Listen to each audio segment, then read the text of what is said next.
Well, this woman's son was shot and killed by Tampa police in his own home, and now she says they're lying about it. They're trying to cover it up.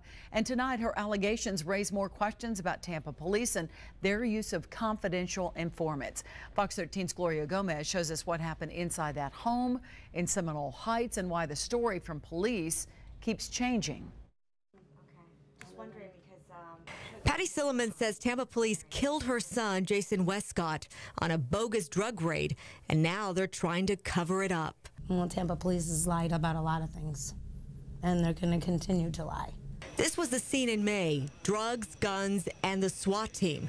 At first, it looked like a big drug bust. Tampa police said the suspect, Jason Westcott, was a big-time drug dealer who was armed when the SWAT team raided his home. They say he pointed a gun at officers, so they had to shoot and kill him.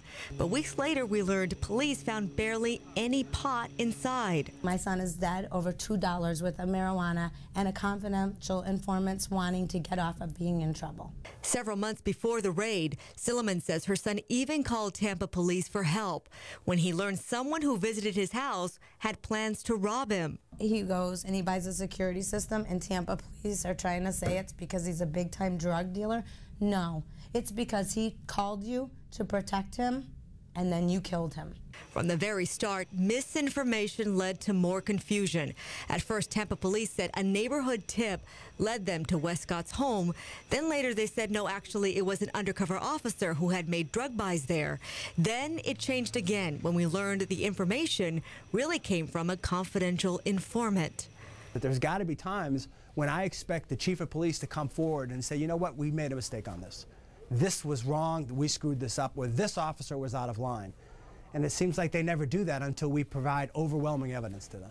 But Tampa police spokesperson Laura McElroy says the information from the informant was right. She says Westcott was a street-level drug dealer. The confidential informant, McElroy says, made 4 drug buys there, and each time he was armed, which is why they said they called out the SWAT team.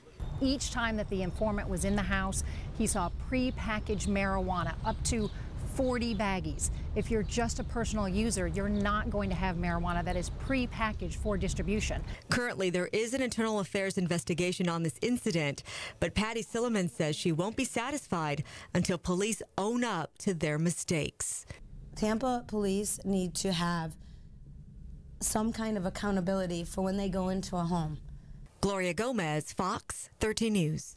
Tampa police say the confidential informant used in the Westcott case was vetted by 2 other police agencies. They had used him in the past, and the internal affairs investigation, it's expected to wrap up in just the next couple of weeks.